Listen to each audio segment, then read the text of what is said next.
इसका अर्थ क्या है?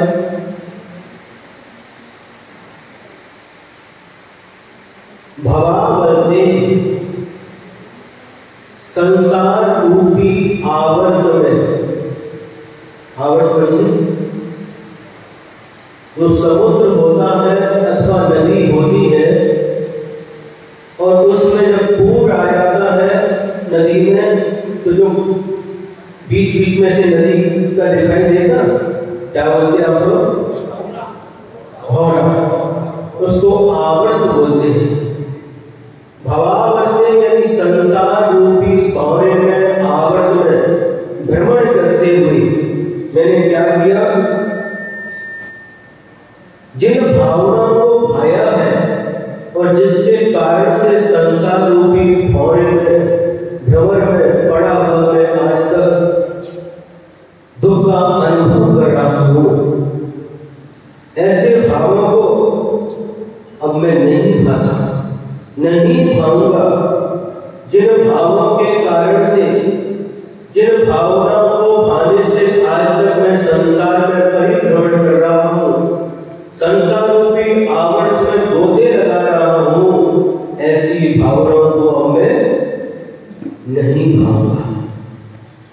भावे भावनानेति भवा भावाय भावना भव अभावाय। और जिन भावनाओं को जो भव यानी संसार के अभाव में कारणभूत होती है, ऐसी भावनाओं को मैंने आज तक नहीं भाया। अब मैं ऐसी भावनाओं को भाऊंगा जिससे हमारी भव का अभाव हो जाए।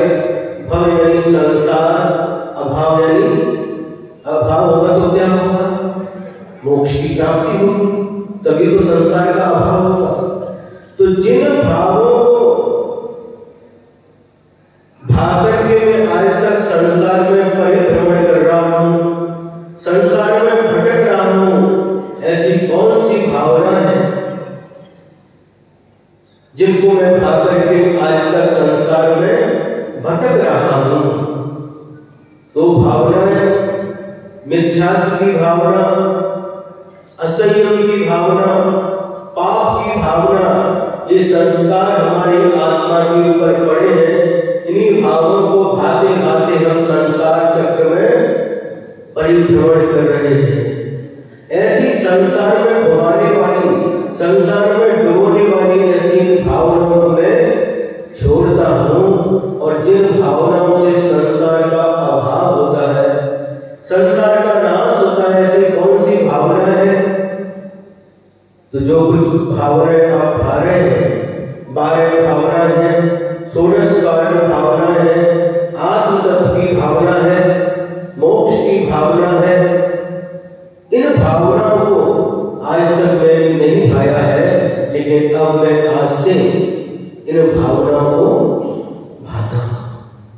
भावनाओं को पहले ही बताया, बार बार उन्हीं भावनाओं को भाना, बार बार चिंतन करना, मुहुर्मुहुर् चिंतनम इति अनुप्रेक्षा।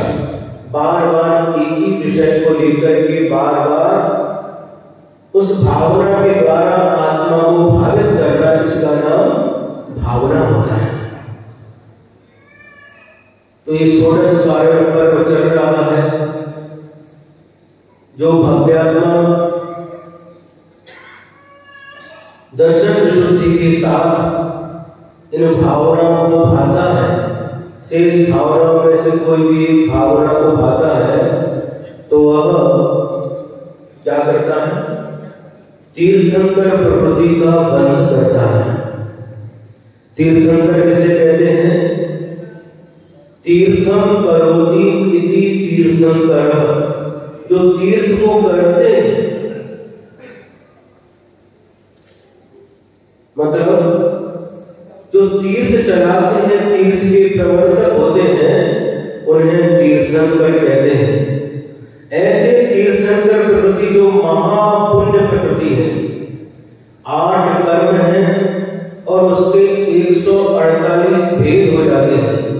इन 108 कर्म प्रकृतियों में सब कुछ पाप प्रकृतियां हैं और कुछ पुण्य प्रकृतियां हैं। तो जो पाप प्रकृतियां हैं उसमें से महापाप प्रकृति कोई है तो है मिथ्यात्व प्रकृति है, और पुण्य प्रकृतियों में से कोई महापुण्य प्रकृति है तो है तीर्थंकर प्रकृति है। ऐसे तीर्थंकर जिनके द्वारा असंख्यात जीवों का कल्याण होता है, 3 लोक में क्षोभ उत्पन्न करने वाली वह तीर्थंकर प्रकृति होती है। और जिस व्यक्तित्व को यह तीर्थंकर प्रकृति का बंध हो जाता है और जब यह उदय में आता है 13वें गुण स्थान में केवल ज्ञान प्राप्त करने के बाद, तो सभी भव्यात्माएं, बहुत सारी असंख्यात भव्यात्माएं उन तीर्थंकर भगवंतों की दिव्य देशनाओं को सुनकर के अपने आत्मा का हित कर लेते हैं, आत्मा की हित के मार्ग में लग जाते हैं। ऐसी महापुण्य प्रकृति कोई है तो तीर्थंकर प्रकृति है। तीर्थंकर भगवंतों का उपदेश है। इन भावनाओं के भाने से यह आत्मा, सभी आत्माएं तीर्थंकर तो बनेगी नहीं, लेकिन भावना भाने से आत्मा के ऊपर संस्कार अवश्य पड़ जाएगा। हम भाते हैं, एक दिन भावना भाते हैं, हो गई भावना बस। अब अगली साल जब आएगा तो कारण उस समय देखेंगे। बार बार अपनी आत्माओं को इन भावों से भावित करना चाहिए। आज की भावना का नाम है साधु समाधि भावना। मतलब क्या? साधु की समाधि की भावना भावना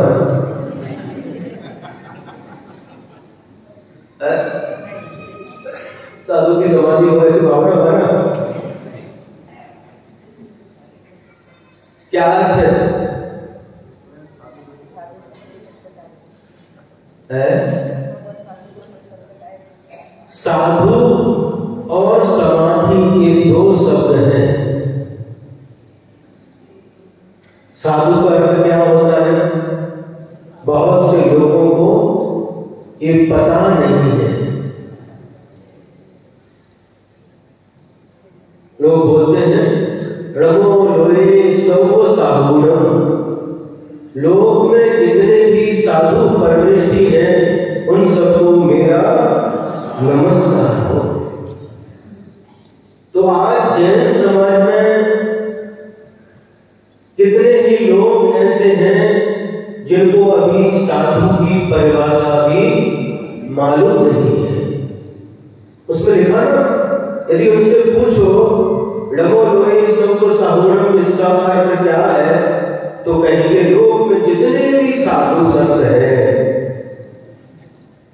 चाहे वो दिगंबर हो, चाहे श्वेतांबर हो, चाहे लाल कपड़े पहनने वाले हो, चाहे विभूति लगाने वाले हो, पीले कपड़े पहनने वाले, सभी साधुओं को नमस्कार। बहुत सारे ऐसे लोग मिलते हैं। कर्नाटक महाराष्ट्र में जो मंदिर में पूजा करते हैं, पुजारी जिनको बोलते हैं, उनको पंडित कहते हैं। वहां पर कर्नाटक महाराष्ट्र में पंडित बोलते हैं और उपाध्याय बोलते हैं। जो मंदिर की पूजा करने वाले होते हैं उनको उपाध्याय बोलते हैं। कई गांव में जब विहार करते करते गए तो पूछा लघु उपचायान का मतलब क्या है? उपाध्याय को नमस्कार, ये इसका अर्थ है। उपाध्याय बच्चे का है। उपाध्याय का मतलब क्या है? जे मंदिरा अष्टक करते त्यांना उपाध्याय म्हणतात है। जो मंदिर में पुजारी हैं, पूजा करते हैं, उनको उपाध्याय बोलते हैं, उनको नमस्कार। ऐसे ऐसी जगह बिहार हुआ है जिनको उपाध्याय परमेश्वरी का मतलब पता नहीं है, जिनको साधु परमेश्वरी का मतलब पता नहीं है। कई जगह देखा, और वहां पर तो पूजा करने वाले होते हैं, वहां की पद्धति अलग है। आज किसकी पूजा है? आज संतोष स्वामी की पूजा है। तो संतोष स्वामी के पंडित बताएंगे इतना इतना समय सामान लेकर के आओ, पूरी लिस्ट बना करके देंगे, वो रखेंगे, वो सब हाथ जोड़ करके बैठेंगे, घंटा बजाएंगे और पंडित अभिषेक करेगा। सब कुछ लोग, बहुत सारी लिस्ट रहती है वहां पर पूजा की, और वो बैठ करके करके लोग बस पूजा देखेंगे। क्या करते हैं? पूजा देखते हैं। अरे पूजा देखने की चीज नहीं है, पूजा करने की चीज है। दान पूजा स्वहस्तेन, दान और पूजा अपने हाथ से करना चाहिए। लेकिन वहां की पद्धति बहुत विपरीत थी। लेकिन संत के आचार्य श्री के संत के जब साधु लोग वहां पर गए, श्री नियम सागर जी, श्री अपूर्व सागर जी, श्री अक्षय सागर जी, श्री सुभाष सागर जी आदि जब विहार हुआ, उसके बाद धीरे धीरे श्रावक लोग भी अभिषेक करने लगे, पूजन करने लगे। उसके पहले पूजन समझते तो इनका सामग्री आदि बहुत उसमें शक्कर की, चना की दाल, क्या क्या बहुत सारी लिस्ट, नारियल, सब लिस्ट रहती उला करके दे दिया। पूजा होगी और सब घर के लोग बैठेंगे, घंटा बजाएंगे, ताली बजाएंगे, देखते बैठेंगे। तो पूजा देखने की वस्तु नहीं है, पूजा करने की वस्तु। स्वहस्तेन भगवान का पूजन अभिषेक अपने हाथ से करना चाहिए। जिनकी योग्यता नहीं है वह देख सकते हैं, पर किसी को सफेद दाग हो गए या कोई अंग भंग है, जिनकी योग्यता है वो देख सकते हैं, लेकिन जिनके पास योग्यता है उन्हें भगवान का अभिषेक देखना चाहिए, पूजन अभिषेक देखना चाहिए। और जिनको योग्यता है उनको भगवान का अभिषेक देखना नहीं, करना चाहिए, पूजन देखना नहीं, करना चाहिए। सुने, दीक्षा हो गई 1999 में हम लोगों की। उस समय हम लोग 45 महाराज थे। कितने? 45 महाराज का संघ था। और अच्छा से बिहार करके नेमावर से इंदौर गए और इंदौर में पहला चातुर्मास दीक्षा के बाद गोवर्धन क्षेत्र पर हुआ। चातुर्मास के समय बहुत सारे लोग शहर से आते थे, जंगल के लिए आते थे, भैया वृत्ति के लिए आते थे, आहार के लिए आते थे, भीड़ की भीड़ आती थी। एक व्यक्ति, एक लड़का था, वह भी आता था। उससे कहा हमने भैया भगवान का अभिषेक पूजन किया करो। हाँ महाराज करेंगे, हाँ महाराज करेंगे। हम बार बार बोलते थे महाराज जी करेंगे करेंगे, ऐसा बोल करके बहुत समय हो गया। चातुर्मास पूरा हुआ और चातुर्मास के बाद बिहार करके आचार्य शहर में आए, जिसे तुकोगंज बोलते हैं।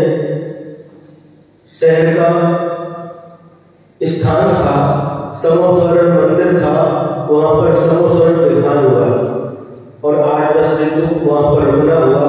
उसके बाद बिहार करके वापस आचार्य नेमावर की तरफ गए।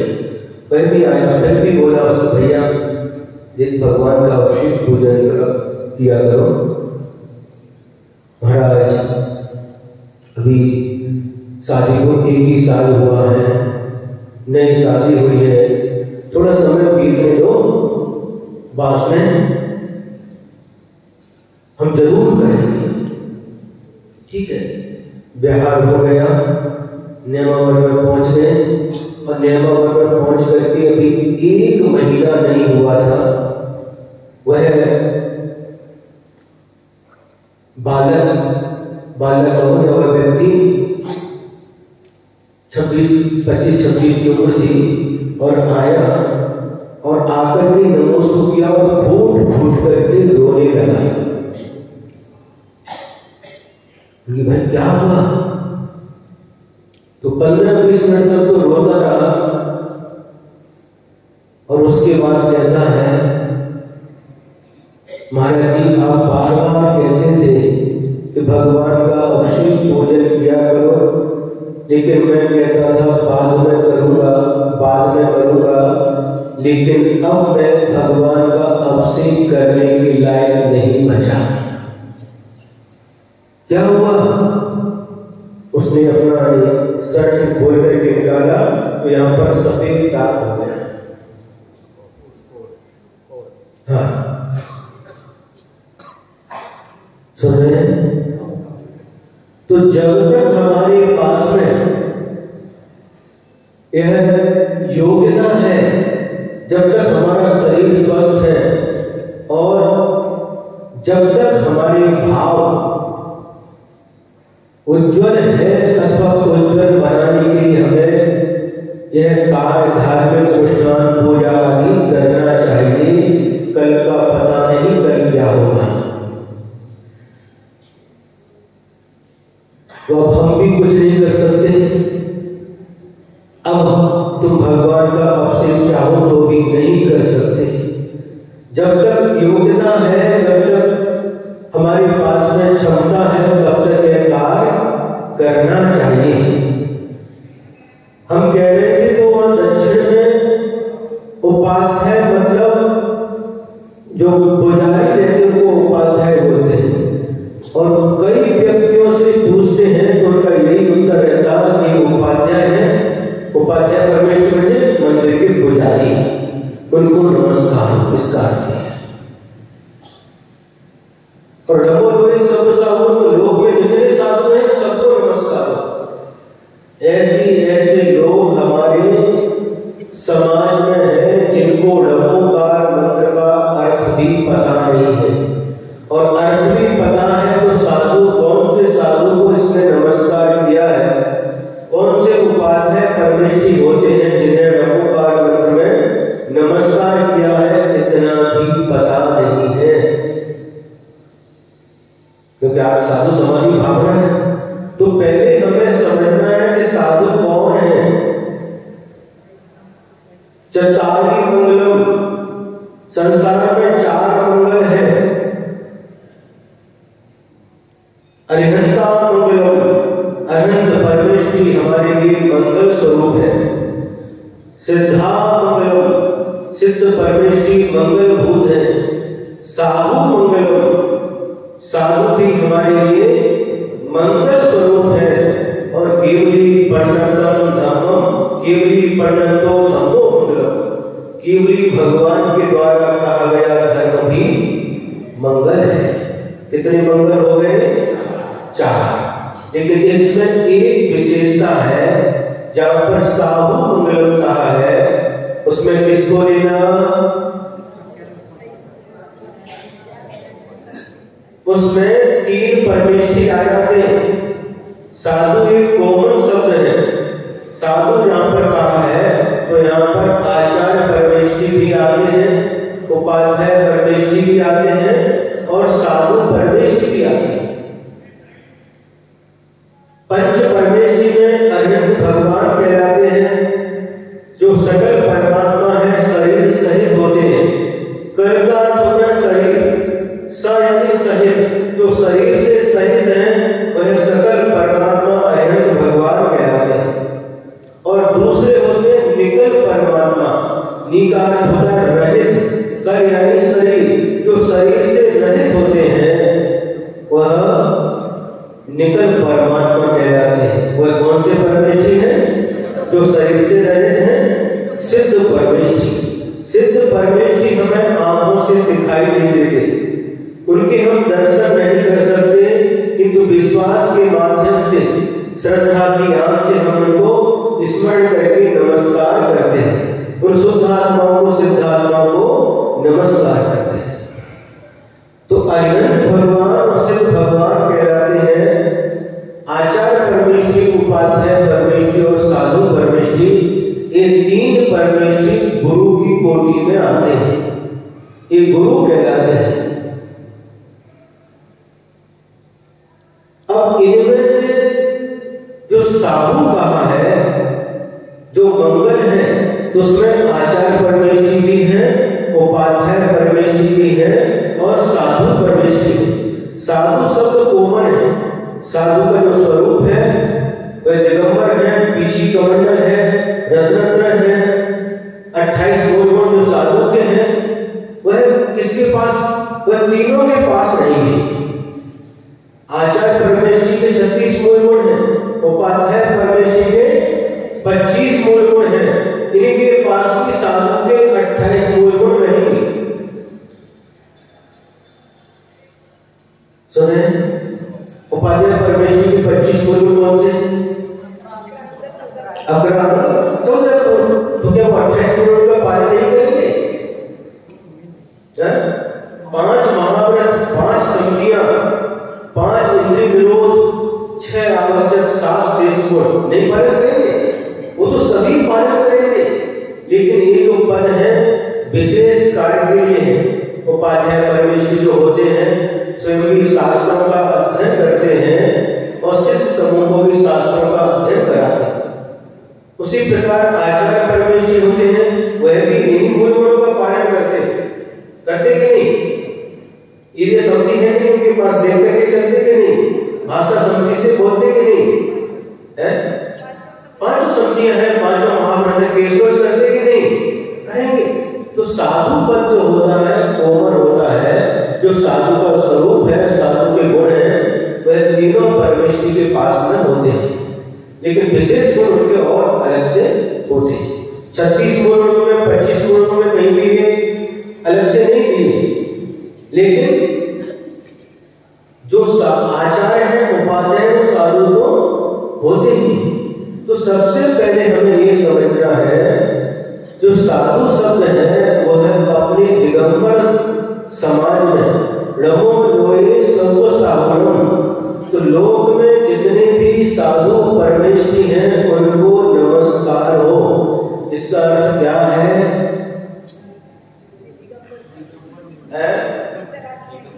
जो दिगंबर साधु हैं, इस नमोकार मंत्र में सभी दिगंबर हैं। अरिहंत भगवान भी दिगंबर हैं, आचार्य परमेष्टि, उपाध्याय परमेष्टि, साधु परमेष्टि भी दिगंबर है। सुने, ये सभी दिगंबर हैं और इन दिगंबरों को नमस्कार किया गया है।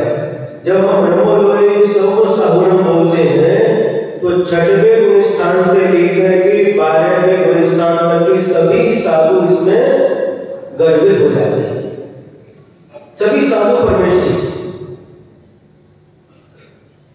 6वें गुण स्थान के भी, और इसके बीच से लेकर के 7वें, 6वें, 7वें, 8वें, 9वें, 10वें, 11वें, 12वें, ये सभी गुण स्थानों के साधु इसमें गर्वित हो जाते हैं। लेकिन इसके नीचे गुण स्थान वाले इसमें नमोकार मंत्र में नहीं आते। जो भावलिंगी साधु होते हैं, 6वें, 7वें गुण स्थान करके और उसके ऊपर के, वही साधु इसके अंतर्गत आते हैं। तो वह आचार्य परमेष्टि भी, उपाध्याय परमेष्टि भी और साधु परमेष्टि भी हमारे लिए मंगल स्वरूप है। यही 4 मंगल है, यही 4 लोक में उत्तम है और यही 4 शरण लेने योग्य है। कई लोगों को पता नहीं होगा, इसलिए आज हमने ये बात आपके सामने रखी। वहां पर साधु कहा है तो साधु मंगलम, साधु लोकोत्तमो, साधु शरणम पवजामि, तो साधु कहने से यहाँ पर तीनों परमेष्टि लेना है। आचार्य परमेष्टि, उपाध्याय परमेष्टि, साधु परमेष्टि, ये लोक में मंगलभूत हैं, ये लोक में उत्तम भी हैं और सबके लिए, भव्यात्माओं के लिए शरण लेने योग्य है। तो जब दक्षिण में देखते तो उनको समझाते नहीं, ये नमो लोकाचार्य का मतलब ये नहीं है, उपाध्याय परमेष्टि का मतलब ये है। नमो लोए शब्द साधुओं में सिर्फ दिगंबर साधु ही आते हैं, वह भी 6वें गुण स्थान से ऊपर की। यह ज्ञान भी हमको होना चाहिए। 80-80 साल की उम्र हो गई, 90-90 साल की उम्र हो गई, लेकिन फिर भी अभी ज्ञान की नेत्र बंद पड़े हैं, ज्ञान नहीं हुआ है। ऐसे ऐसी जगह बिहार हुआ जिनको नमोकार मंत्र पता नहीं। किसको? जैनों को। वो तो पुरानी बात हो गई शिवकोटि महाराज की। अभी जब दक्षिण में बिहार हुआ, इसके पहले 2023 का चातुर्मास का कोल्हापुर में। कहां पर? कोल्हापुर। और कोल्हापुर में चातुर्मास हुआ। चातुर्मास के बाद अपने बड़े महाराज जी, नियम सागर महाराज जी ने लिस्ट तैयार कर ली, आसपास कितने गांव हैं जहां पर कभी साधु समागम प्राप्त नहीं हुआ। तो 42 गांव की लिस्ट तैयार की। कहीं 15 घर है, कहीं 10 घर है, कहीं 8 घर है, कहीं 25 घर है। तो जहां पर कभी साधुओं का विहार नहीं हुआ था, तो महाराज जी ने क्या किया, हम लोग 6 महाराज थे, 2-2 महाराज के 3 ग्रुप बना दिए और लिस्ट बना दी। आपको इन गांवों को कवर करना है, आप दोनों इस तरफ जाएंगे, आप दोनों इस तरफ, 3 तरफ जाएंगे तो ज्यादा गांव कवर हो जाएंगे। और संघ बड़ा है, 6 महाराज है, इतनी व्यवस्था एक साथ छोटे छोटे गांव में होती भी नहीं होती, यह विचार करके महाराज जी ने ये ग्रुप बना दी और ग्रुप बनाए। हम भी 1 महीने तक तो हम कोल्हापुर से निकल नहीं पाए। कोल्हापुर से बाहर निकलने में 1 महीना लग गया। ऐसी ऐसी कॉलोनी थी जहां पर कभी साधुओं का आवागमन नहीं हुआ था। ऐसे कॉलोनी में ढूंढ ढूंढ करके गई, कहीं 4 दिन, कहीं 5 दिन, कहीं 8 दिन, जैसे जैसे मिलता रही वहां गई। बहुत जगह थे कोल्हापुर में। साईं गुरु जी, लक्ष्य तीर्थ, कड़म्बा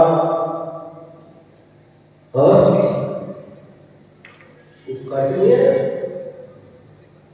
जादववाड़ी, कस्बा बावड़ा, बहुत सारे ऐसे एरिया थे जहां पर जा गए। और वहां से फिर बिहार करके तारणे, गांव के नाम थे तारणे, कुरकली, और वहां से चक्रेश्वर बाड़ी आदि होकर के राधा नगरी पहुंच गए। वहां पर मंदिर था, बाकी जगह मंदिर नहीं थे। राधा नगरी पहुंचे और राधा नगरी में लगभग 8-10 दिन का प्रवास रहा। वहां पर मंदिर था, 40-50 घर की समाज होगी। वहां पर भी केसरोच हुआ, तो दोपहर में केसरोच किया। सभी लोगों को पता, सभी लोग देखने, उन लोगों ने पहली बार केसरोच देखा। उस राधा नगरी की घटना क्या हुआ, दोपहर में या शाम के समय प्रवचन के बाद जंगल गए, तो वहां पर एक दुकान थी और दुकान वाला व्यक्ति नीचे आया और नमस्कार किया। तो हमने पूछा, जैन हो क्या? हमारा देखो सामने लिखा था जय जिनेन्द्र। हाँ भाई जैन तो है। महाराज जी या क्या? महाराज जी या हम चिखलिया। बाहर दुकान थी, अंदर घर था। बहुत भोले भाले लोग रहते, सीधे साधे। महाराज जी बाजे धरी, पाओ पाए लागू नहीं। हाँ वो यहाँ पर कुछ भी पहले ऐसे बोलते थे, महाराज जी हर घर में पाँव लगा दो। अब जब उन्होंने बुलाया महाराज जी क्या, तो ठीक है, कौन है घर में? तीन मंडली, तीन प्रवचन सुनने के लिए, पत्नी प्रवचन सुनने के लिए गई है। ठीक है, गए। वहां पर बाहर पाटा लगाया, दुकान थी, दुकान के बाजू में पाटा लगाया, स्टूल क्या बोलते उसको, और उसके ऊपर पाटा रख करके बिठा दिया। और बिठाने के बाद में अंदर गए, एक ताट थाली लेकर के आए और एक पानी लेकर। कहाँ से पानी लाए? नल से। ये पानी नहीं चलता, दूसरी सूखी बाल्टी लेकर के आओ। तो सूखी कटोरी लेकर के आए, फुल पात्र, और उसमें कमंडल से हमने पानी दे दिया। उन्होंने पात्र प्रक्षालन कर लिया। अब इसके बाद में क्या हो गया? पात्र प्रक्षालन करने के बाद में अब हम उठने लगे। महाराज जी थमा, महाराज जी थमा, रुको महाराज। और अंदर गए, दुकान थी और दुकान में फ्रिज भी था, और फ्रिज में कोल्ड ड्रिंक।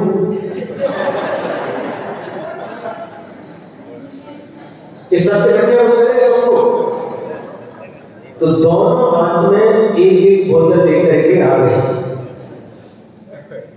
क्या है? हमने पूछा। महाराज ये क्या? स्प्राइट है और ये थम्स अप। हमने पूछा कशाला किसने लाए? प्याला पीने के लिए। किसको? तुमच्या साठी। महाराज जी भैया परिणाम भी बहुत अच्छे।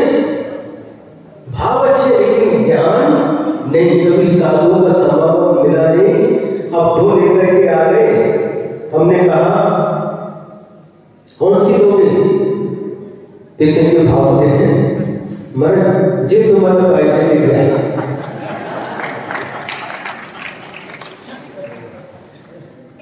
हमने कहा दो की देता का है, दोनों देते था दोनों लोग। अरे आने का है, आज हमारी पत्नी उधर गई है, आज उदय आया, उदय सगड़ा सड़क रोक देते।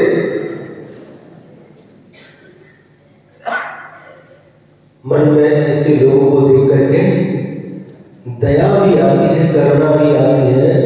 ऐसे ऐसे लोग हमारी जैन समाज में हैं जिनको अभी ये पता नहीं है कि हमारे साधु क्या ग्रहण करते हैं, क्या ग्रहण नहीं करते, कब लेते हैं, कितनी बार लेते हैं, कैसे लेते हैं, ये साधुचर्या का ज्ञान नहीं। फिर इनको समझाने के बाद वही केस हुआ, जब वो भी आए और उसके बाद में थोड़ा प्रवचन हुआ, भैया ऐसी ऐसी स्थिति हुई, थोड़ा सा जानकारी दी। तो ये देख करके ऐसी कई घटनाएं हैं, कई घटनाएं ऐसी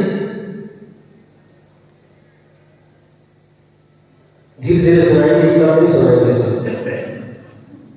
यही वो गोरखपुर की बात हो गई, कई जगह लिखा, कई लोग आते हैं महाराज चाह बिस्किट,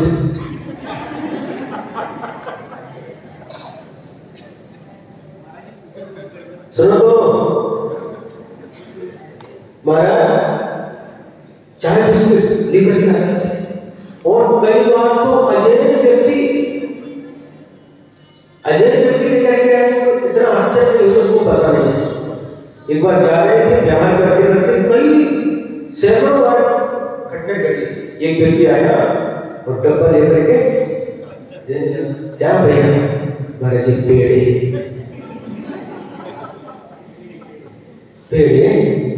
अजय व्यक्ति था, हम नहीं लेते, हम कुछ लेते नहीं महाराज क्या नहीं, हम नहीं लेते।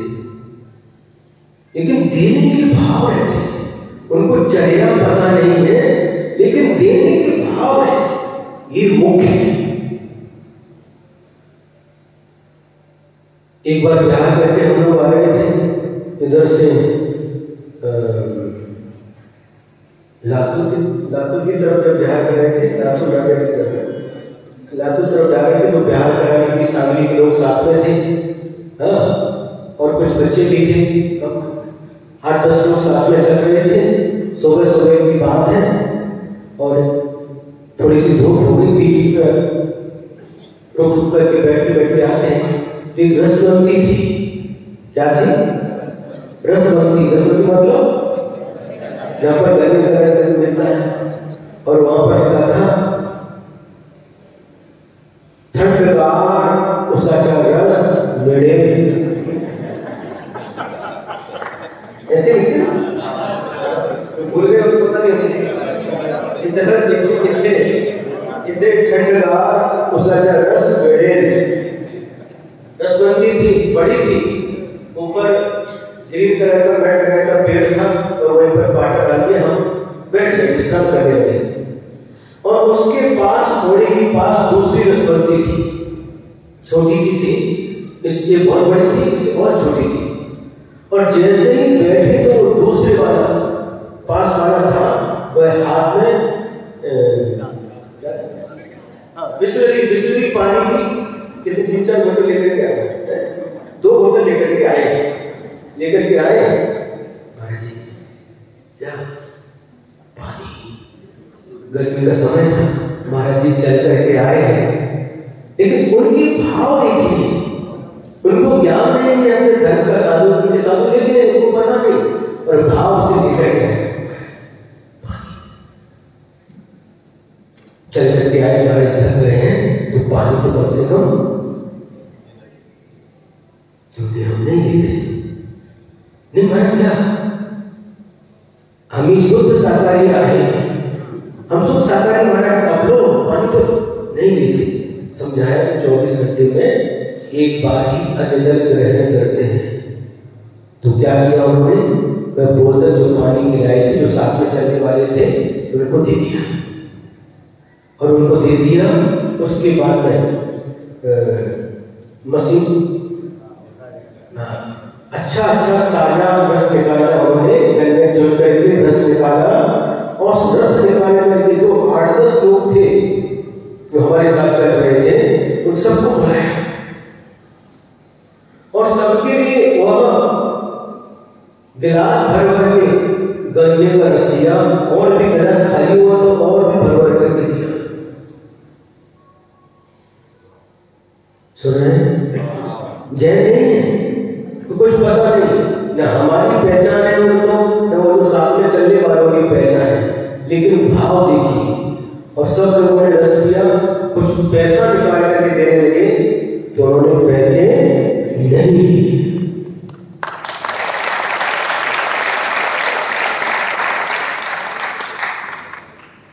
आपकी सेवा करने का हमें सौभाग्य प्राप्त हुआ। और बाद में कहने लगे, भैया को बता रहे थे कि जिस भैया को हम तो शुद्ध शाकाहारी, हमारे हाथ तक क्यों नहीं ले रहे महाराज जी? नहीं महाराज, तो एक ही बार लेते, ऐसे बार बार लेते नहीं। भाव देखिए, अजय व्यक्ति होकर के भी कई बार बिहार में चलते चलते रस्ते में कई बार कुछ भी लेकर के आते हैं, लेकिन वह व्यक्ति पुण्य कमाते हैं या पाप कमाते हैं? पुण्य कमाते हैं, क्योंकि उनको साधुचर्या का ज्ञान नहीं है, लेकिन देने के भाव है। देने के भाव, ये देने के जो भाव है, इन्हीं भावों से वह आत्मा उत्कर्ष को प्राप्त होता है, उस आत्मा की उन्नति होती है। ये बता दी कई बार, बहुत सारी घटनाएं में बताते बैठे तो आपको आज की आपको मुझे पूरी नहीं होगी। अब एक घटना मुसलमान की सुन लो, सुना दे? सुनो, अभी इसी बात की बात है, 1-1.5 महीना पहले की बात है। वाटर सप्लाई की तरफ जंगल गए, और जंगल से आते समय लौटते समय एक सुभाष वार्ड है, सुभाष वार्ड में वहां पर भी 5-7 जैनों के घर। कोई आएगा सुभाष वार्ड में यहाँ पर? हाथ ऊपर करो, सुभाष वार्ड से कोई है क्या? कल तो आए थे। वहां बनसकर है, पैठनकर है, महेशकर है, महाजन है, कड़मकर है, 5-6 घर है। तो वहां पर जंगल के बाद चलो भैया थोड़ा सा इधर से नहीं जाकर के इधर से जाए। तो वहां पर एक पैठनकर का घर था। जब बाहर आए तो उन्होंने घर के लोगों मारे देखा और आ गए, मारे चिड़िया। तो वहां पर ठीक है जाकर के वही जगह रोड से जाकर के खुली जगह थी, 3 का सेट था। पाठ पूजा की, पाठ डाला, पाठ पूजा किया, उसके बाद में कचौड़ी।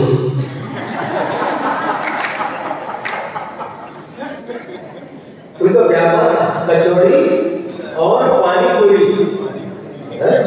पानी पूरी, ये 2 का व्यापार था। और महाराज लेकर के आ गए, कितनी? 6 कचौड़ी लेकर के, बड़ी बड़ी कचौड़ी थी। पहले वो 6 में से जितनी तुम्हारा जितनी पोट भरो,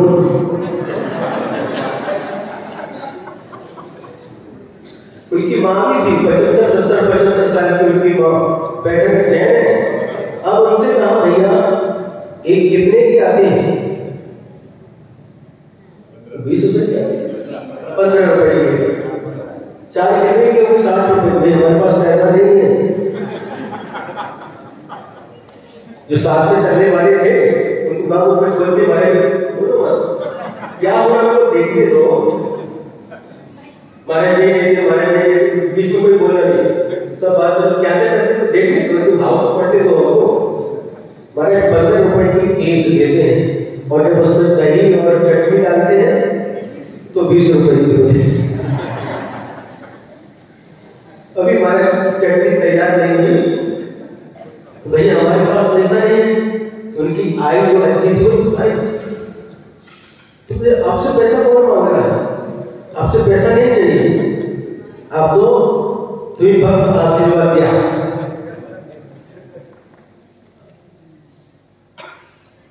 सुन रहे हैं? हाँ, पुस्तक में ये अभी भी है। दूसरा चातुर्मास हो रहा है हमारा 10 साल के बाद में, बीच में आर्यकों का भी चातुर्मास हुआ, स्वभाव सागर महाराज जी का भी पहले चातुर्मास हुआ, समता सागर जी, गिरीश सागर जी आदि भी यहाँ पर आए, लेकिन फिर भी आज ये स्थिति है। देख करके हमें समझते थे कोल्हापुर साइड में, यहाँ पर भी नहीं।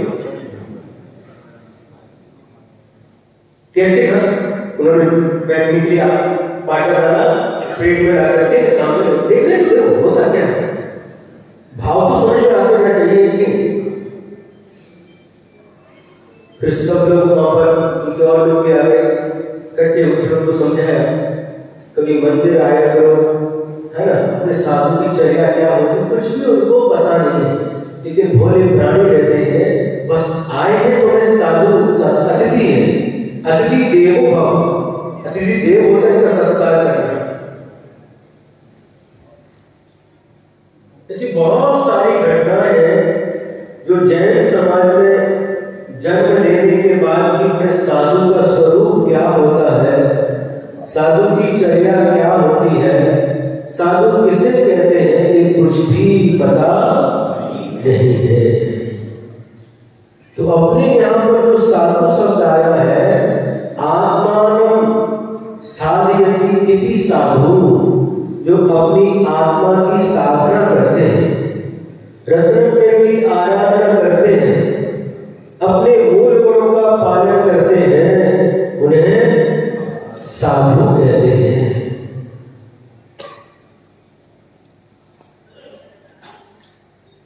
सुने?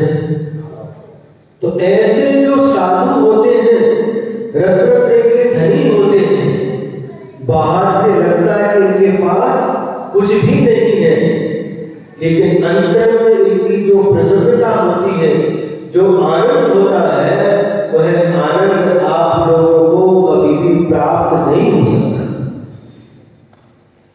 कितनी भी संपत्ति जोड़ लो, कितना भी धन है वो इकट्ठा कर लो, लेकिन जो आनंद साधु को आता है आत्म ध्यान के समय, आत्मचिंतन के समय, वह आनंद आपको कभी भी प्राप्त नहीं हो सकता। जिन वस्तुओं का संग्रह करके आप उसमें आनंद खोज रहे हैं, सुख खोज रहे हैं, इनमें सुख मिलेगा, इसमें सुख मिलेगा, और वस्तुओं को इकट्ठा करके रखते जा रहे हैं, लेकिन आचार्य कहते हैं जिसमें तुम सुख खोज रहे हो उसमें सुख नहीं है। बच्चा होता है, छोटा बच्चा है, तो क्या किसमें सुख मानता है? खिलौने में सुख मानता है, और क्या करता है? खिलौनों को इकट्ठा करता है, और जो भी दिखता है उनको माता पिता से लाने के लिए बोलता है, उसमें सुख समझता है, और जब खिलौना टूट जाता है रोने लगता है। खेल खेल में जब खिलौना टूट जाता है, बालक रो देता है, ज्ञानी मुस्कुराता है, निश्चित ही मृत्यु से जीवन का अंत नहीं, प्राण मुखर होते हैं, देह बदल जाने को। क्या कहा? खेल खेल में जब खिलौना टूट जाता है, बालक रोता है, लेकिन माता पिता रोते हैं क्या? नहीं रोते। समझते कि खिलौना है, आज दिन तो मैं टूटने वाला था, प्लास्टिक का है, मिट्टी का है, आज तो मैं टूटने वाला था, उनको ज्ञान रहता है। बालक होता है, लेकिन माता पिता रोते नहीं, उनको ज्ञान है, ये तो टूटने वाला था। उसी प्रकार से जब मृत्यु आती है तो बालक के समान संसारी प्राणी रोता है। क्या रोता है? दुख मनाता है, लेकिन ज्ञानी समझते हैं कि ये तो आज दिन तो कल ये होने था, मौत होनी ही है, आज नहीं तो कल सबकी मौत होनी है। राजा राणा छत्रपति आखिर की असवार, मरना सबको एक दिन अपनी अपनी बात। कोई आज जाएगा, कोई कल जाएगा, कोई परसों जाएगा, सबको जाना है। कोई यहाँ पर अजन्म होकर के जन्म नहीं लिया है, सबको मरना है, सबको मरना है। ये ज्ञान दृष्टि जिसको प्राप्त हो जाती है वह इस प्रकार के संयोग वियोग में हर्ष विषाद का अनुभव नहीं करते। तो जो आत्मा की साधना में लगे हुए हैं, तरह तरह के व्रत नियम संयम का जो पालन करते हैं, और उनके जीवन में उनके संयम के पालन में जब कभी कोई विघ्न बाधा उपस्थित हो जाए और उसको दूर करना, इसका नाम है साधु समाधि।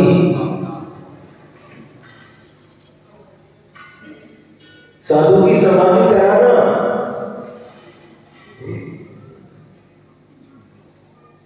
सुन रहे हैं?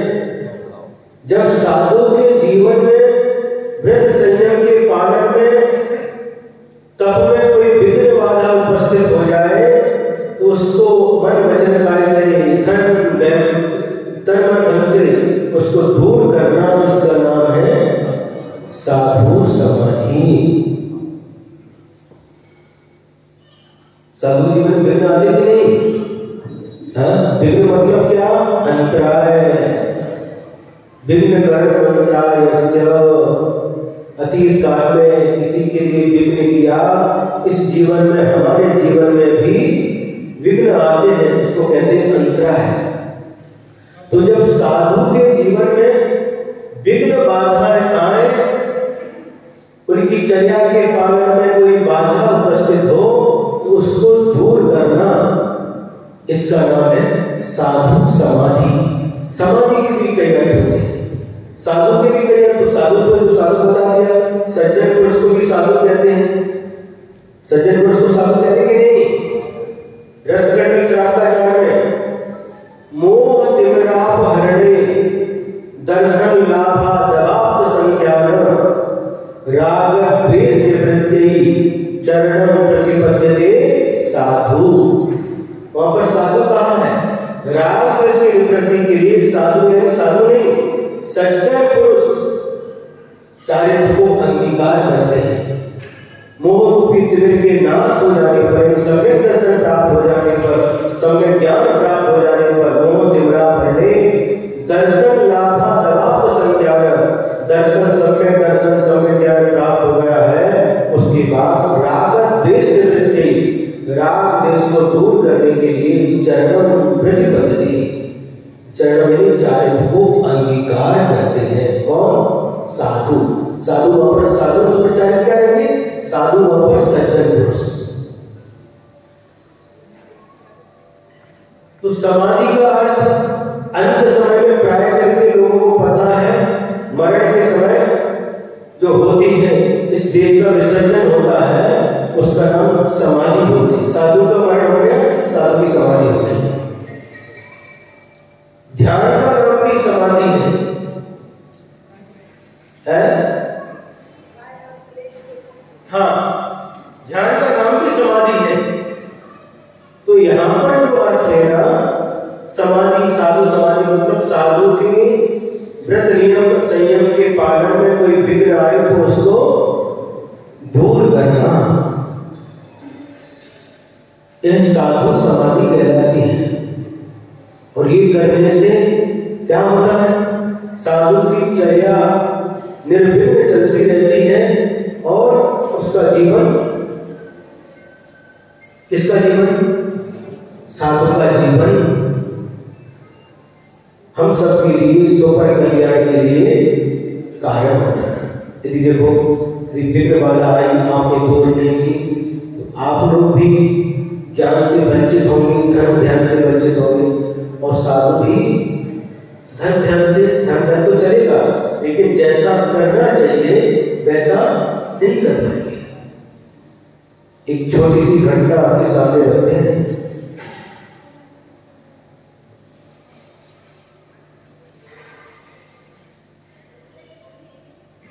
एक मुनि महाराज हैं और ध्यान में बैठे हुए हैं। ठंडी का समय है, जंगल में ध्यान के लिए बैठे हुए हैं और वहां पर गाय भैंसों को चराने वाला एक ग्वाला बोलते हैं, ग्वाले का एक लड़का है, गाय भैंस को चराने के लिए आया है। प्रतिदिन की तरह आज भी आया है और शाम के समय गाय भैंसों को चरा करके वापस गांव की तरफ लौट रहा है। उसी समय उसकी दृष्टि जाती है एक किनारे पर, एक पाषाण खंड पर शिलातल पर एक मुनि महाराज विराजमान है।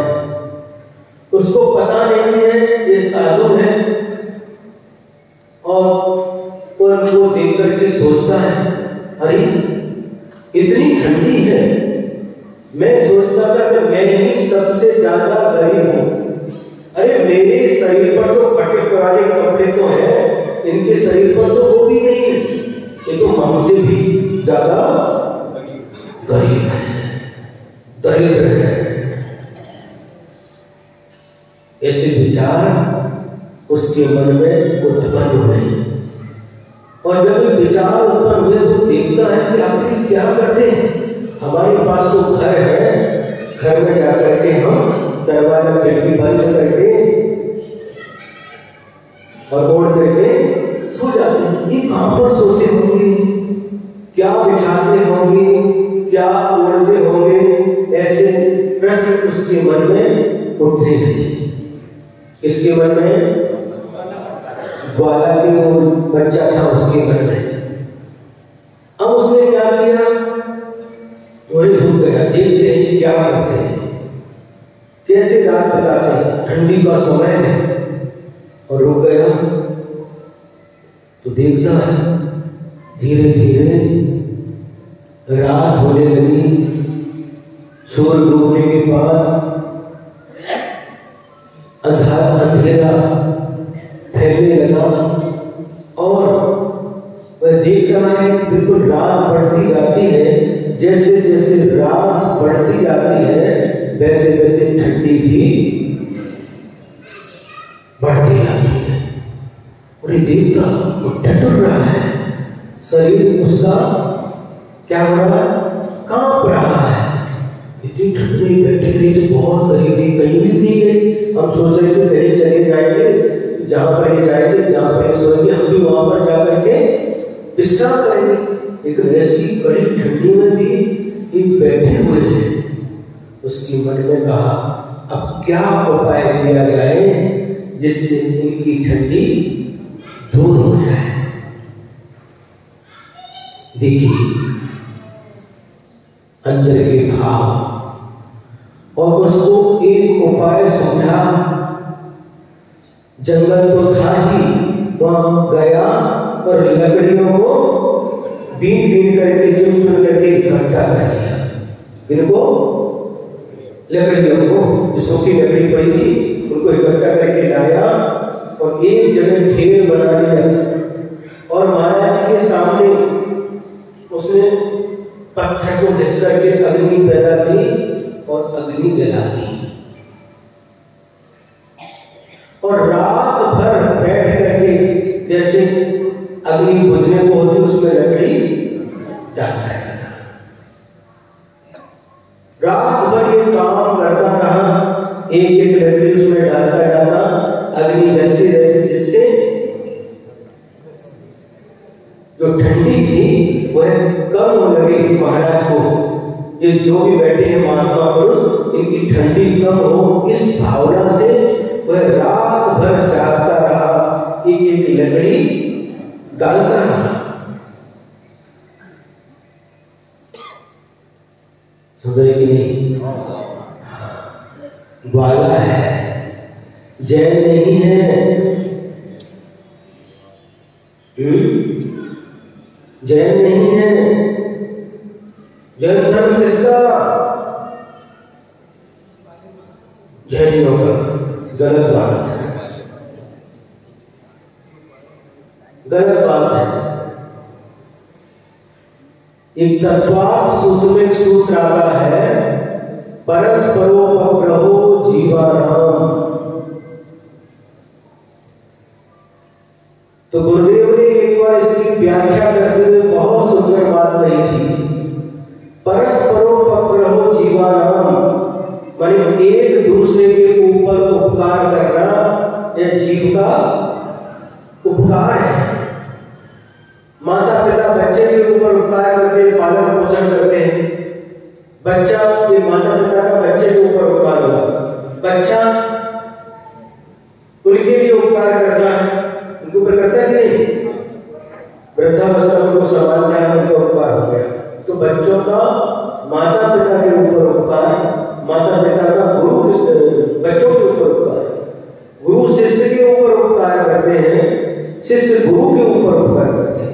अरे महाराज, गुरु तो शिष्य के ऊपर उपकार करते हैं, यह तो सुना था, लेकिन शिष्य भी गुरु के ऊपर उपकार करते हैं, ये तो पहली बार सुन रहे हैं।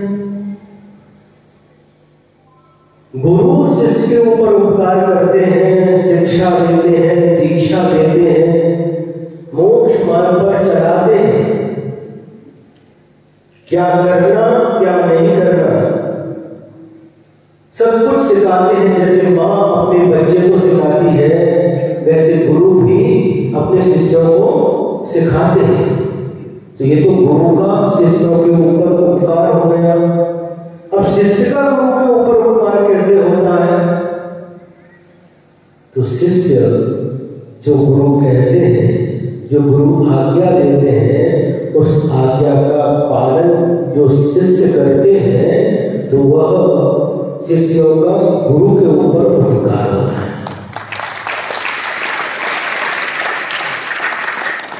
ऐसा सर्वास्थिति शास्त्र में व्याख्या की गई है। गुरु ने जो कहा है, गुरु तो बहुत दूर है, रहने दो, लेकिन उनकी जो आज्ञा है उसका पालन करने से शिष्य का गुरु के ऊपर भी उपकार होता है, ये व्याख्या की गई। तो एक बार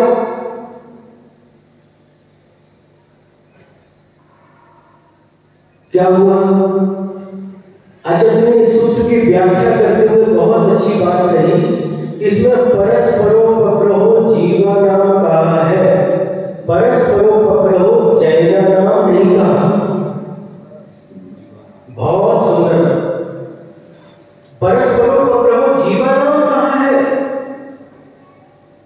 परस्परोपग्रहो जैनानाम सिर्फ जैन के ऊपर ही उपकार करना ऐसा नहीं कहा है।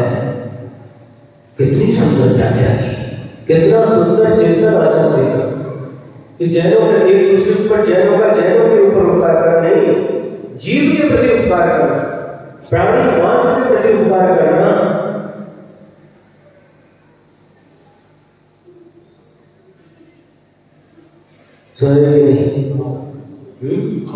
अभी यहाँ पर एक घटना और घटी थी। एक पुस्तक में दूर से आहार करके आए थे, जो अभी आए थे ना, 100 टक्के ज्योति 100 टक्के बोला था, रविंद्र 100 टक्के के यहाँ से परिवार के लोग, उनके घर में आहार हो गया और मंगल मूर्ति कॉलोनी नगर में आए और आहार करके लौट रहे थे।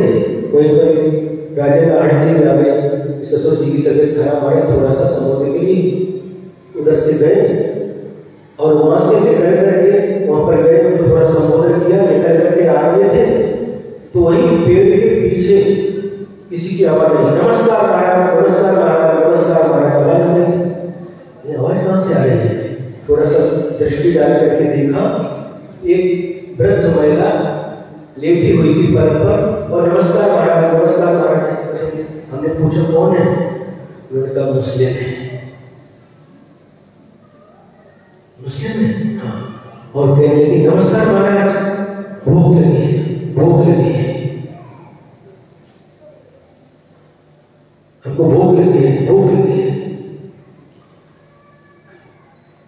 अब क्या करें, हमारे पास तो कुछ नहीं है, इसको भूख तो लगी है, 2-3 बार बोली नमस्कार महाराज, नमस्कार महाराज, भूख लगी, भूख लगी।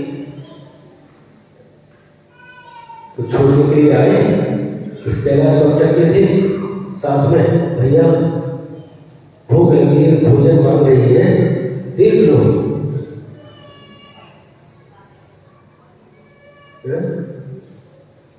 उस समय राजू भैया ने प्रश्न किया, महाराज उसको देने में दोष लगेगा कि नहीं,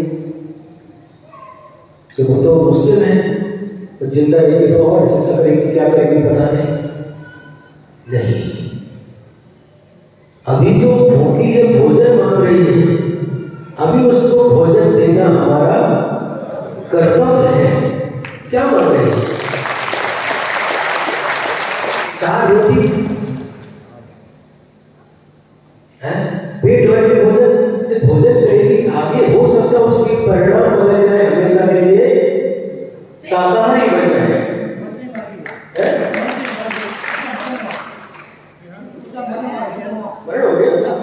अच्छा मर गया, तो अभी इसको भोजन दे दो। उस समय नहीं देखना है जैन भूखा तड़प रहा है भूख से, उस समय क्या करना, क्या करना उस समय? इसको भोजन पेट भर के भोजन दे दो। हो सकता है भोजन मिल गया, इसके परिणाम भी बदल सकते हैं, परिणाम बदल सकते हैं। और दूसरी बात है, जैसे एक कर्मदान कहते हैं, सबके पाददान नहीं है, किंतु कर्मदान के अंतर्गत आता है।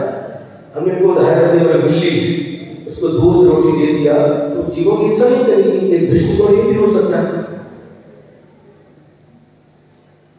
उस समय अपने परिणाम क्या करना चाहिए, उस समय क्या परिस्थिति है, उस परिस्थिति को देख करके अपने को निर्णय लेना चाहिए, विवेक रखना चाहिए। हमेशा ऐसा नहीं, हमेशा के लिए नहीं। मान लो कोई पैसा दे, पैसा मांगा, देखो जाकर के दान किया तो अपन को पाप लगेगा, ऐसा कार्य नहीं करना। अब वह बालक, बालिका का बालक रात भर क्या कर रहा है, लकड़ी बीन करके लाया है, जला रहा है, बस इनका कष्ट दूर हो, इनको जो ठंडी की बाधा पहुंच रही है वह दूर हो, इस भाव से रात भर जग करके ये कार्य कर रहा है।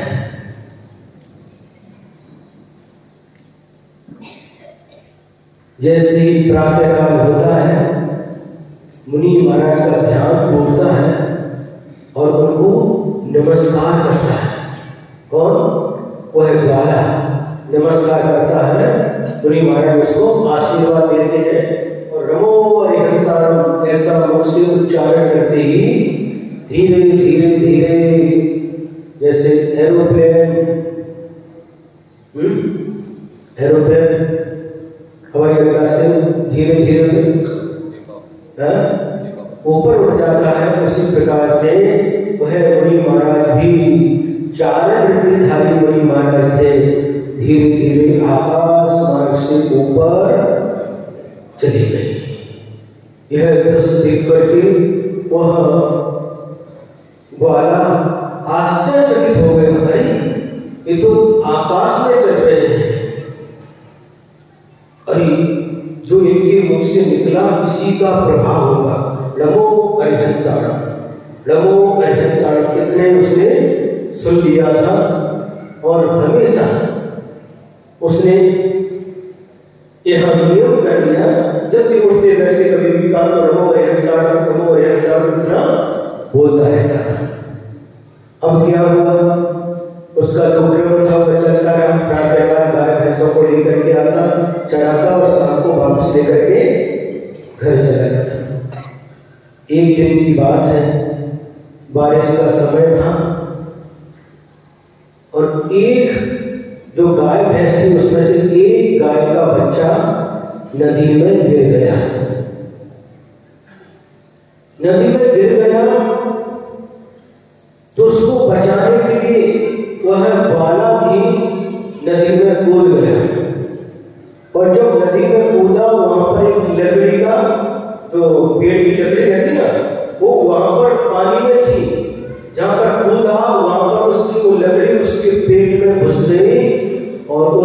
ग्वाली का मरण हो गया।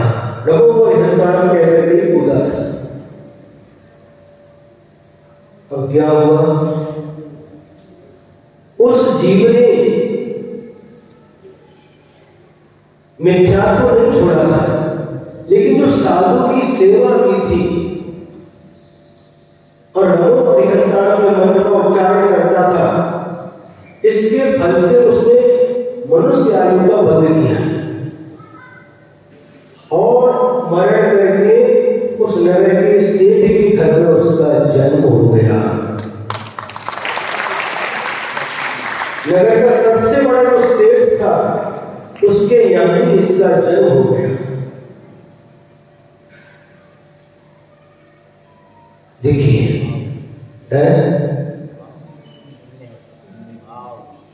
भाव परस्परोपक्रम जीवन।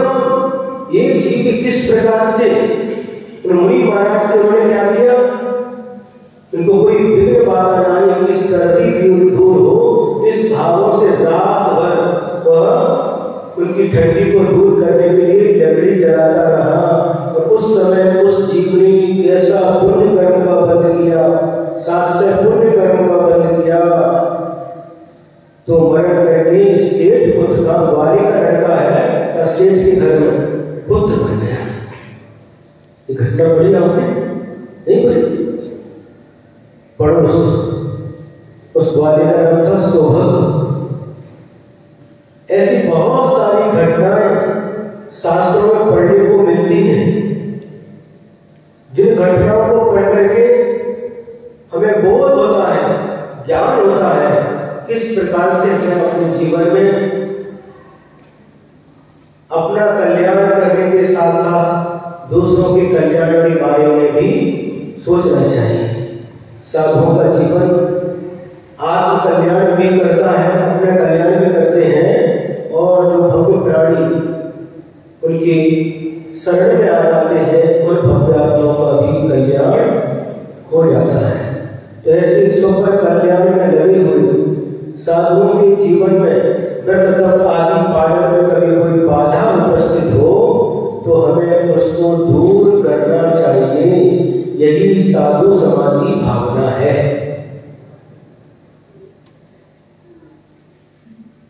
सुने कि नहीं? हो है? आज हम जल्दी आए भैया, अष्टमी है, इसको जल्दी कर लेते हैं। जल्दी आकर के बैठे, बैठने के बाद और आधा घंटा एक्स्ट्रा बिठाया। बोलिए, कोई बात नहीं।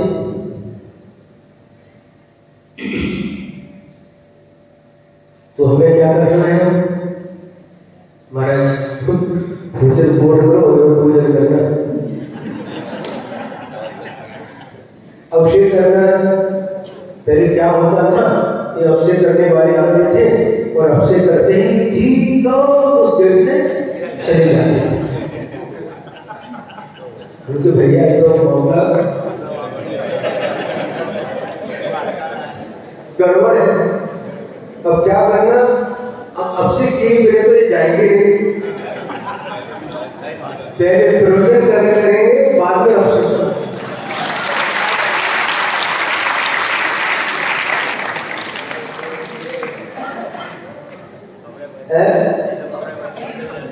बहुत अच्छा।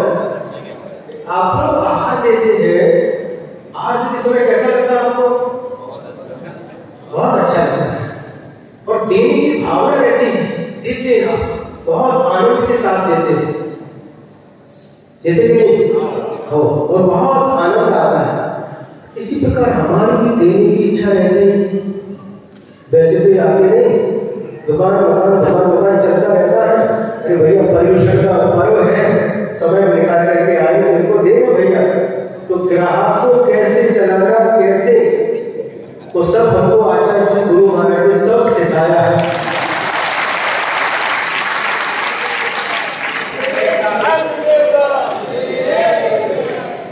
उन्हें ऐसी कला सिखाई है।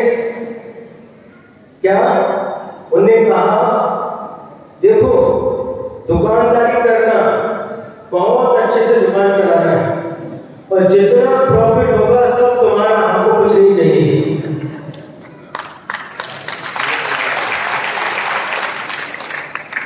प्रॉफिट इसका जो कि जितना दुकान चलाना, बहुत अच्छी दुकान खुलवाई है और ये ध्यान रखना ये माल तुम्हारा नहीं है,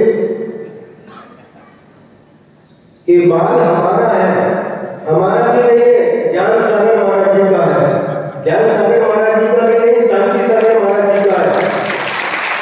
शांति सागर महाराज जी का भी महावीर भगवान का है। इस माल को बेचना है, सिर्फ बेचने के लिए आपको रखा, पूरा प्रॉफिट आपका।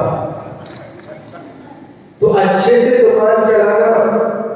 और एक बात ध्यान रखना, कोई भी ग्राहक अपनी दुकान पर आकर के बिना माल खरीदे वापस नहीं जाना।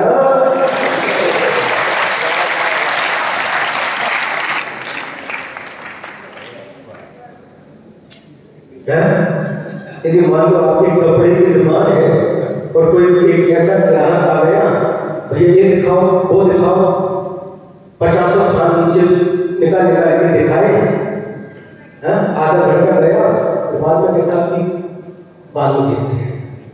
कैसा लगता है आपको? आधा घंटा खराब किया, सब बाल निकाल करके, सब निकाल निकाल करके दिखाया और कुछ खरीदा नहीं, कैसे चला गया? क्यों? कैसा लगता है? सब बुरा लगता है, लेकिन फिर भी आप शांति रखते हैं। तो ऐसे ही कभी कभी हमारे पास ऐसा ग्राहक आए,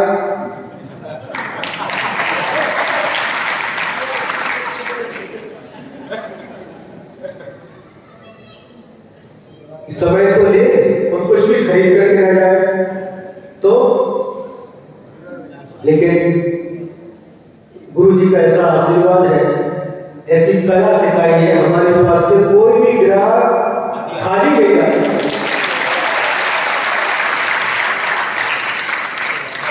दूसरे को लेकर के ही जाता है। और गुरु जी ने कहा था एक बात और ध्यान रखना, सिर्फ पुराने ग्राहकों को ही पकड़ करके मत बैठना।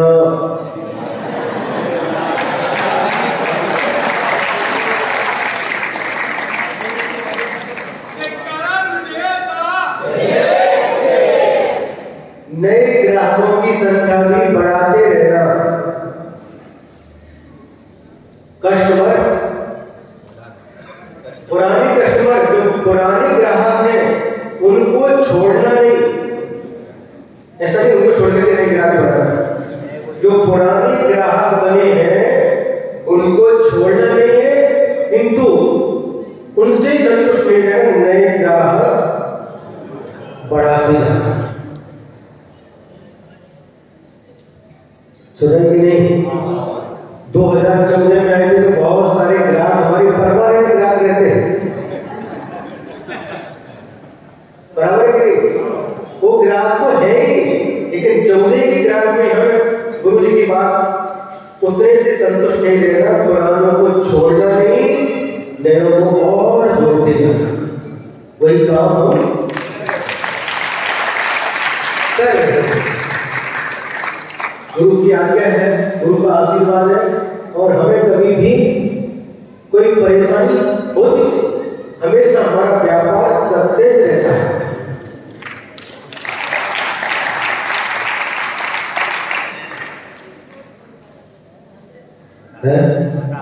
नए ग्राहक मिलते जाते हैं, पुराने तो हो भैया, तो हमारे ही हो, लेकिन नए ग्राहकों को कई बार क्या होता है मालूम है?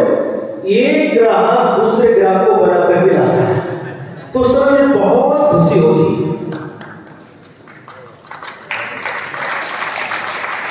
हम स्वयं ग्राहक बनाते, ठीक है ग्राहक आते हैं, लेकिन एक ग्राहक जब दूसरे ग्राहक को लेकर के आता, तुमने बहुत अच्छा किया, तुमको डबल पुण्य मिलेगा। आज उसी का परिणाम है, बहुत सारे नए परिवार इस बार महाजन सामने बैठे मोती नगर के, महाजन परिवार है, गोविंद नगर का सभी परिवार है, बहुत सारे परिवार है, नाम तो सबको पता नहीं है, बहुत सारे परिवार जुड़ रहे हैं। पहले 2014 जैसी शारीरिक शक्ति नहीं है, अस्वस्थता के कारण से उतना नहीं होता, लेकिन फिर भी जितना होता है उतना कर रहे हैं। गुरु जी का आशीर्वाद है। जब कभी गति में अवरोध आता है, बस गुरु जी को याद करते हैं और कदम आगे बढ़ा देते हैं। हर जगह नया ग्राहक मिलने से क्यों दुकानदार हो बाड़ू भाव नया ग्राहक तो कैसा लगता है? अच्छा लगता है ना? तो वैसे ही ग्राहकों की संख्या, ग्राहक मतलब धर्मात्माओं की संख्या बढ़ना चाहिए, बढ़ना चाहिए। यही वास्तव में सच्ची धर्म की प्रभावना है। और जो पहले से धर्म में लगे हुए हैं उनका कर्तव्य है, जब कोई नया धर्मात्मा आता है या धर्मात्मा बनना चाहता है तो उसको आगे करना, स्वयं पीछे रहना।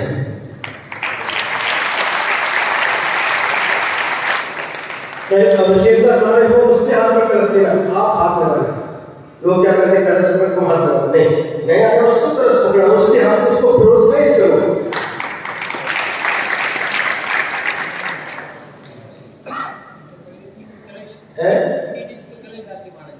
नहीं यहाँ की नहीं, हम हमेशा की बता रहे हैं, उसको आगे करना। चाहे आहार देने के लिए कोई व्यक्ति आए या भोजन के लिए आए या प्रवचन के लिए आए, उन लोगों को भी प्रोत्साहन मिला तो उनके भाव और बढ़ जाते हैं। आसपास के गांवों को भी पिछली बार कवर किया था। पास में एक सेलू है, काकरदाती है, भोरी है, उधर नहीं गए थे उस समय भी काम किया था। तो ये सब जो कार्य हो रहा है, यह कार्य और बढ़ता जाए, धर्मात्माओं की संख्या बढ़ती जाए और अधर्मात्माओं की संख्या कम होती जाए, यही वास्तव में सच्ची प्रभावना है।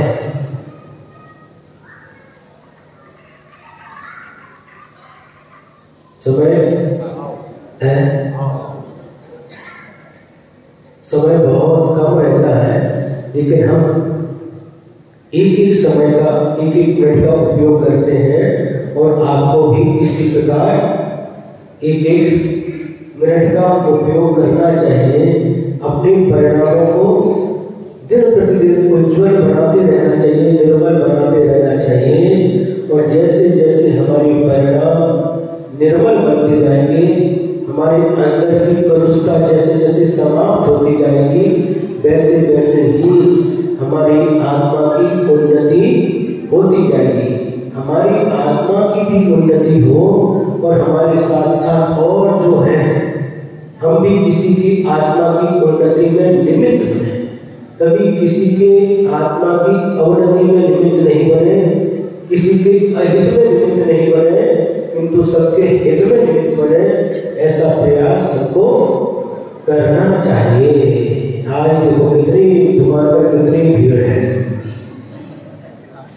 कुछ लोगों ने उपवास का नियम भी लिया, हमारा भी उपवास है, लेकिन हमने आपको सबका उपवास नहीं कराया। आप जब देते हो तो उससे शरीर टिकता है, शरीर के लिए देते हो है, और हम जो देते हैं उससे आत्मा का विकास होता है।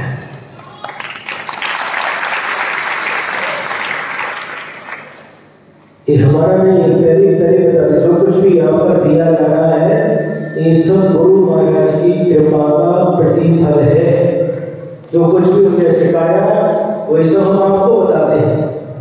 भगवान की वाणी है, ये परंपरा से मिलती जाती है, गुरुओं की कृपा से मिलती जाती है। जो मिली है उनके ही माल है और उनके ही हम हैं और उनके ही आप सभी हो। बस दे रहे हैं, जितना शरीर काम करता है उतना शरीर से काम लेते जाते हैं और आप लोगों के लिए देते जाते हैं। रहती। एक बात और है, जब कभी आपके चौके में आ जाते हैं उस समय आप लोग देने वाले बहुत रहते हैं और लेने वाले हम अकेले रहते हैं, है ना। और जब आप हमारे चौके में आते हो तो हम देने वाले अकेले होते हैं और लेने वाले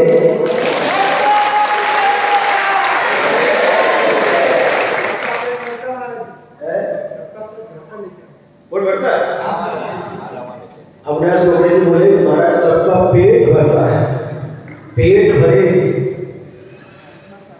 अच्छी बात है, नहीं भरे लेकिन मन तो भरना चाहिए।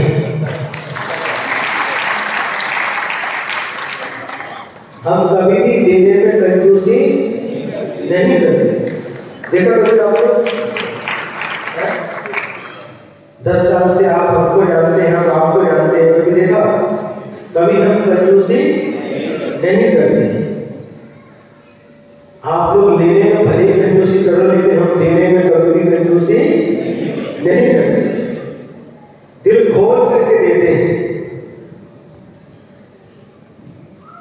तो आज के दिन इस साधु समाधि भावना के ऊपर अपने 1 घंटा हो गया, 1.5 घंटा पता ही नहीं चलता भजन कैसे समय लगेगा, 1.5 घंटा कैसे निकल जाता पता नहीं चलता। और पुस्तक का अतिशय है,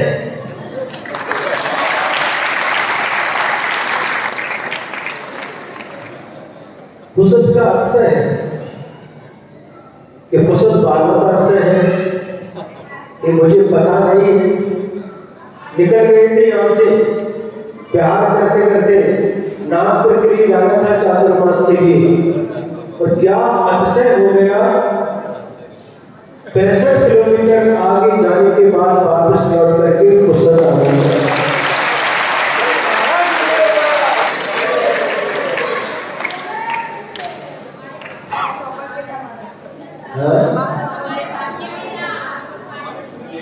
कि 25-26 साल में दीक्षा को पहली बार ऐसा हुआ कि आगे जा करके वापस लौट करके शारीरिक अस्वस्थता बढ़ी, महाराज जी को खबर की। फिर बाद में महाराज जी का देखो आगे बढ़ो, वर्धा हो जाओ, वर्धा चातुर्मास कर देना, लेकिन योग ऐसा बना अब वर्धा नहीं समाज है, क्या कैसा होगा। फिर बाद में महाराज जी ने ठीक है कुछ दिन चातुर्मास कर लो।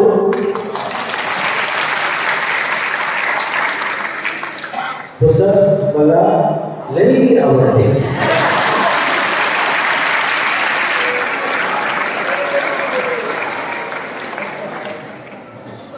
मी स्वतःचे गावाला आलो असं मला वाटते।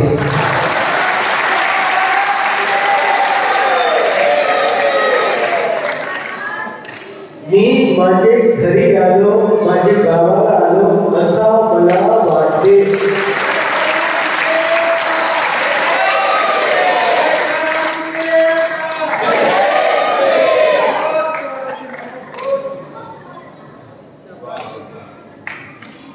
वास्तव में कोणी कोणाचा नाही, जीव एकटा आहे, एकटा होतो, एकटा राहणार। मग मला पण माहित नाही, पुस्तकचे लोक मला असं वाटते माझे आहे।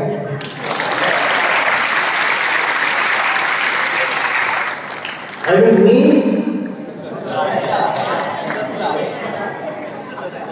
पुस्तक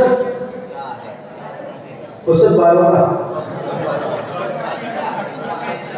आणि मी पुस्तक वाचण्याच्या आहे।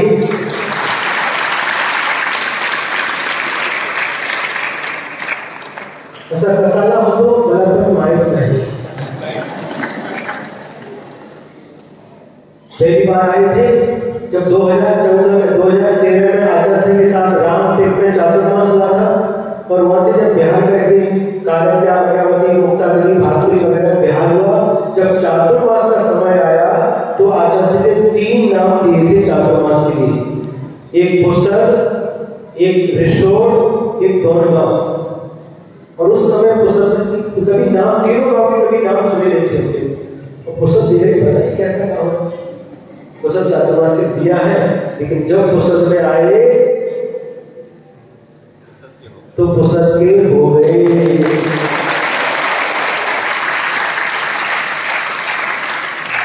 पुस्तक वाले हमारे हो।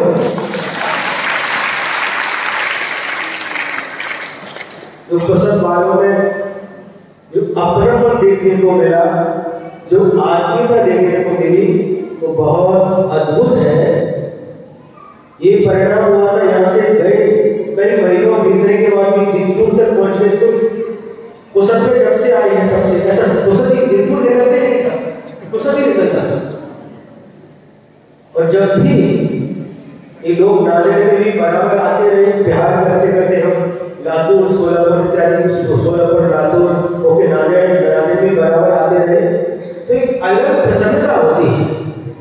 कुशल वालों को जब भी देखते हैं, और भी गाँव है, शहर गाँव है, और गाँव, लेकिन अभी प्रासंगिक कुशल है, जब भी कुशल वालों को देखते हैं तो पता नहीं क्यों अंदर से अलग ही प्रसन्नता का अनुभव होता है। एक अलग ही खुशी मिलती है। जितना कहें उतना कम है। आगे आप लोगों को पूजन भी करना है ना?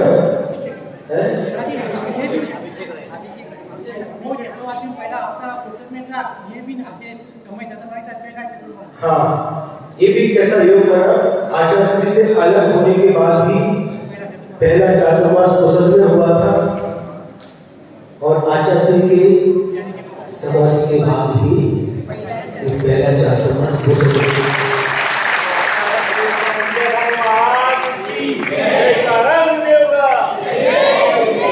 ये सब संयोग की बात है। बस आज इतना ही है। सभी के जीवन में प्रारंभ कहाँ से किया था, इसको भी प्रभु भूलना नहीं है कि हम अकेले थे, अकेले आए हैं, अकेले जाएंगे। इस संसार में जो कुछ मिल रहा है कर्मों का फल है, इसको अपने अपने कर्मों का फल प्रत्येक जीव भोगता है, यह भी भूलना नहीं है। और जो साधु समाधि भावना है, जब भी कोई रत्नधारी तपस्वी ज्ञानी साधु के जीवन में कोई विघ्न बाधा आए, तो हमें तन मन धन से उसे दूर करने का पुरुषार्थ करना चाहिए। यही आज की इस भावना का सारांश है। बस आज इतना ही है। ऋषभ सागर महाराज जी बोले थे, महाराज जी केशवर से आपका जाओगे नहीं? ये तो हम जाते हैं। नहीं भैया, आप जाएंगे, आज हमारा नंबर है।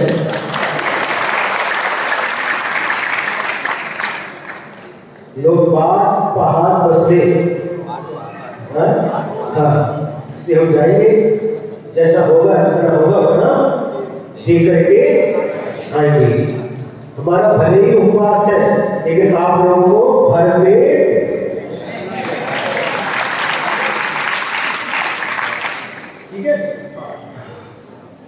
गुरुदेव का स्मरण करते हुए आज का यह वक्तव्य पूर्ण करते हैं। संसार